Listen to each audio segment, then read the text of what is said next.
Hello students, good morning to all of you. मैं आज आप लोग के सामने क्लास 8 हिस्ट्री से चैप्टर 2 पढ़ाने जा रही हूँ, जिसका टॉपिक है कॉलोनियल रूल इन इंडिया। मतलब भारत में नगरीकरण का किस तरीके से रूल चलता था, किस तरीके से रूल रेगुलेशन होता था, कैसे उसका एडमिनिस्ट्रेशन चलता था, उसके बारे में आज हम लोग समझेंगे। तो सब चीज़ शुरू से करने से पहले हम लोग समझेंगे कि कॉलोनियल मतलब होता क्या है।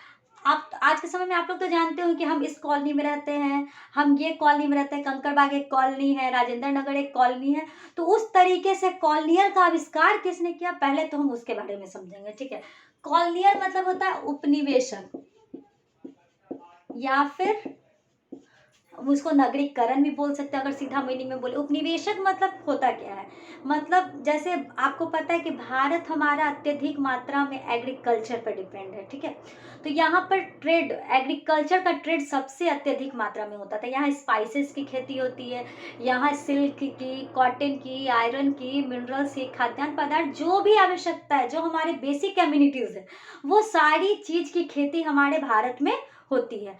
तो देखिए, पहले के ज़माने में क्या होता था कि पुर्तगाल लोग हम लोगों के ऊपर आक्रमण क्यों करना चाहते थे, क्योंकि हमारा एग्रीकल्चर डिपेंडेंट देश था। तो लोगों को बेसिक ज़रूरत के लिए एग्रीकल्चर का तो चाहिए ही चाहिए था। तो वो लोग चाहते थे कि भारत पे अगर हम लोग शासन कर लेते हैं तो ऑटोमेटिक जो है ना, एग्रीकल्चर का जो क्षेत्र है वो हमारे हाथों में आ जाए। तो सबसे पहले पुर्तगाल आए, डेनिस आए, डच आए, इन लोगों ने आए ट्रेड करने। आते तो लोग हैं ट्रेड करने के लिए, लेकिन जब उनका लालच बढ़ जाता है तो उन लोग क्या करते हैं कि सोचते हैं कि यहाँ पर अपना आधिपत्य स्थापित कर ले, क्योंकि भारत के लोग आर्थिक स्थिति से बहुत कमजोर रहते थे। ठीक है, वहां पर मतलब भारत में सीधा साधा लोग रहता था, वहां इतना नौ पांच करने किसी को नहीं आता था। ठीक है, तो ये सब किया, लेकिन वो लोग तो आधिपत्य अपना नहीं जमा पाए। लेकिन जब भारत में ब्रिटिश लोगों का शासन चला, मतलब ब्रिटिश लोग, पहले तो ब्रिटिश लोग आए थे यहाँ पे सिर्फ और सिर्फ अपना व्यापार, हम लोग समझते हैं ना, आयात और निर्यात करना, कहीं देश से लाना या सामान को भेजना। आयात निर्यात किसके थ्रू होता था, तो वो रिवर के थ्रू होता था, नदी के थ्रू होता था। ठीक है, तो लोग सोचे, भारत के लोग तो सोचे कि ये लोग तो आए हैं ट्रेड करने, तो भारत के लोग क्या किए, इनका वेलकम किए। ठीक है, लेकिन किसी के मन में क्या चलता है ये तो नहीं जानता है आदमी। तो भारत का उनका बहुत अच्छा से वेलकम किया, ट्रेड करने के लिए बोले थे। धीरे धीरे ब्रिटिश लोगों को क्या लगा कि अगर यहाँ पर अपना आधिपत्य स्थापित कर लेंगे तो हम लोग बहुत अत्यधिक मात्रा में पॉलिटिकली रूप में हो, या फाइनेंशियली रूप में हो, या इकोनॉमिकली रूप में हो, हम लोग पावरफुल हो जाएंगे। तो उन लोगों ने क्या, उस टाइम ब्रिटिश की महारानी थी क्वीन विक्टोरिया। ठीक है, क्वीन विक्टोरिया थी। तो उन लोगों ने सोचा कि क्यों ना यहाँ पर आधिपत्य स्थापित कर लिया जाए। तो इन लोगों ने दिमाग लगाना शुरू किया। सबसे पहले इन लोगों ने सोचा कि सबसे अच्छा और सबसे ज्यादा ट्रेड किस शहर में होता है। तो इन्होंने सबसे पहले दिमाग लगाया, क्योंकि भारत की राजधानी पहले क्या थी, कोलकाता। तो इन लोगों ने सबसे पहले लगाया कि क्यों ना बंगाल पे अटैक किया जाए। तो सबसे पहले इन लोगों ने किस पे अटैक किया, तो बंगाल पे। ठीक है, बंगाल पे अत्यधिक मात्रा में अटैक किया, क्योंकि वहां पे खेती उती होती थी कि सिल्क, कॉटन, ये सब भी बहुत अत्यधिक मात्रा में पाया जाता था। सबसे पहले कोई भी आता है तो पहले राजधानी पे अटैक करता है। ठीक है, तो इन लोगों ने बंगाल पे देखा, धीरे धीरे बंगाल पे अपना ईस्ट इंडिया कंपनी की स्थापना करना शुरू कर दिया, मतलब धीरे धीरे इंडस्ट्री बनाना शुरू कर दिया। जब बंगाल पे पूरे तरीके से इन लोगों ने शासन कर लिया, तो अब ये लोग क्या करें, दूसरे राज्य यानी दूसरे शहर में अपना स्थापित करना शुरू कर दिया। फिर दूसरा शहर में लोग कहाँ गए, तो बॉम्बे गए। कहाँ गए, बॉम्बे, जिसको हम लोग क्या कहते हैं, मुंबई। ठीक है, तो दी अब वो बॉम्बे गए। बॉम्बे में अत्यधिक मात्रा में सिल्क होता है, कॉटन होता है, ये सब होता है। तो ये लोग, सबसे बड़ा बात है, हम लोग को आज के समय में जानते हैं कि फाइनेंशियली या कॉमर्शियली स्टेट हम किसे कहते हैं, तो वो कहते हैं महाराष्ट्र को। महाराष्ट्र की राजधानी क्या है, मुंबई। तो ये लोग क्या किए, बॉम्बे पे अटैक करना धीरे धीरे शुरू कर दिया। जब बॉम्बे पे भी लोगों ने अटैक कर लिया, तो अब इन लोगों ने किस पे करना शुरू किए, तो फिर तीसरा मद्रास पे आए। मद्रास का मतलब, मद्रास जिसको हम आज किसके नाम से जानते हैं, तो चेन्नई के नाम से जानते हैं। ठीक है, तो ये लोग मद्रास, चेन्नई, यानी इसको हम एग्जैक्ट मीनिंग में कहते हैं, जिसको हम लोग अभी मेट्रो सिटी कहते हैं, यानी यहाँ पर महानगरीकरण।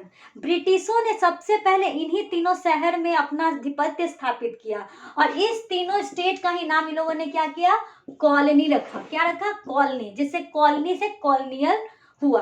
तो जैसे इन लोगों ने आधिपत्य तो अपना स्थापित कर दिया, तो अब धीरे धीरे इन लोगों ने क्या बनाया ना, अपना एडमिनिस्ट्रेशन, कोई भी हम आपको बताते हैं, कोई भी चीज को बनाने के लिए, कोई भी अगर स्कूल ही चलाते हैं तो रूल रेगुलेशन का होना बहुत जरूरी होता है। तो इन लोगों ने जब आधिपत्य स्थापित कर लिया तो इन लोगों ने सोचा कि चलिए अब अपना एडमिनिस्ट्रेशन हम यहाँ पे शुरू कर देते हैं, अपना रूल बनाते हैं, कैसे भारत के लोग हमारे ऊपर, हम कैसे भारत के लोगों पे ऊपर शासन करेंगे, ये सब रूल बनाना शुरू कर दिए।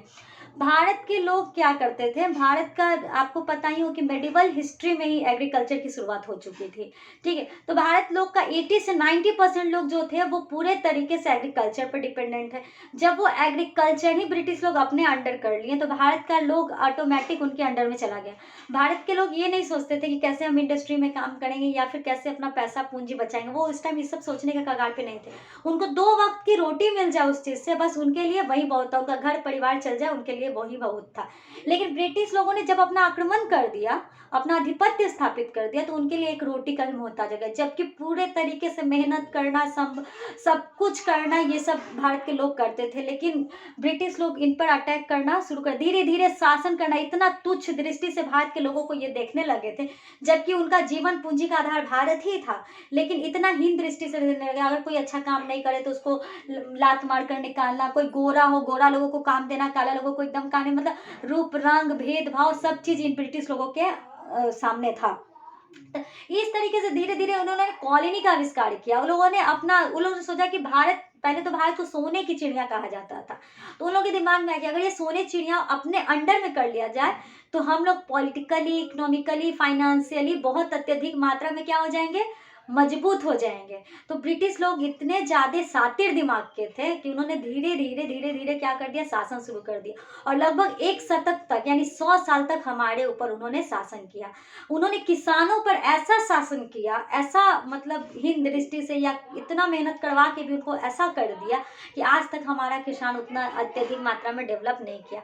आज भी कोई भी कंट्री हो, चाहे अमेरिका, चाहे चीन, चाहे फ्रांस, कुछ भी हो, बेसिक एम्यूनिटीज जो हमारे लिए होता है, खाने के रूप में, कपड़ा पहनने के रूप में, मकान बनाने के रूप में, कुछ भी हो, इसकी जरूरत तो उसे भारत से पड़ती ही पड़ती है। तो ये सब चीज ब्रिटिशों के शासन में चलना शुरू किया। आज भी देख लीजिए आप, अमेरिका हो, चीन हो, फ्रांस हो, आर्थिक स्थिति से बहुत स्ट्रांग है, लेकिन भारत जो सोने की चिड़िया थी वो आज भी इकोनॉमिकली पावर बहुत तरीके की कमजोर है। टेक्नोलॉजी की व्यवस्था देख लीजिए, शिक्षा की व्यवस्था देख लीजिए, भारत से कई गुना सब जगह अच्छा है, लेकिन हम लोग के देश में ये व्यवस्था नहीं। अगर हमको कुछ अच्छा पढ़ना है तो हमें लंदन जाना पड़ता है, चीन जाना पड़ता है, कहीं भी जाना पड़ता है, लेकिन भारत में वो व्यवस्था नहीं है। साइंटिस्ट लोग रिसर्च करने भारत में कभी नहीं जाते हैं, कहीं अलग जगह, अलग देश में ही जाते हैं। तो ये सारा चीज क्या था, सब ब्रिटिशों लोगों के जंगल से ये हो चुका था। भारत के लोगों में दिमाग बहुत था, लेकिन ब्रिटिश लोग जब शासन किए तो उसके दिमाग को क्या कर दिया, वो लोग सीमित कर दिया गया। तो सीमित करने के बाद वे लोग बस इतना ही सोचते थे कि हमें 2 वक्त की रोटी मिल जाए, मेरे परिवार को चलाने के लिए खाना मिल जाए, वही हमारे लिए बहुत बड़ा चीज है। तो वो लोग ज्यादा डेवलप नहीं कर पाए। तो ब्रिटिश लोगों ने ही कॉलोनी के आविष्कार की, कॉलोनियल रूल उन लोगों ने बनाया। उस टाइम की महारानी कौन थी, क्वीन विक्टोरिया, जिन्होंने पूर्ण रूप से हमारे ऊपर, हमारे देश के ऊपर, हमारे देश के लोगों के ऊपर शासन किया। और उसके बाद आज़ादी हमें मिली, लेकिन आज़ादी उस तरीके से मिली कि हम लोग बहुत आर्थिक स्थिति से, पॉलिटिकली पावर से बहुत कमजोर हो गए। लेकिन फिर भी चलो धीरे धीरे डेवलप हो रहा है, लेकिन अभी भी पूर्ण देश के मुताबिक हम लोग का देश विकसित नहीं हुआ है। हमारा देश विकासशील है लेकिन विकसित नहीं है। ठीक है, तो चलिए इतना तो आप समझ गए होंगे। ठीक है, आज के क्लास के लिए इतना ही, आगे नेक्स्ट क्लास लेंगे। Thank you.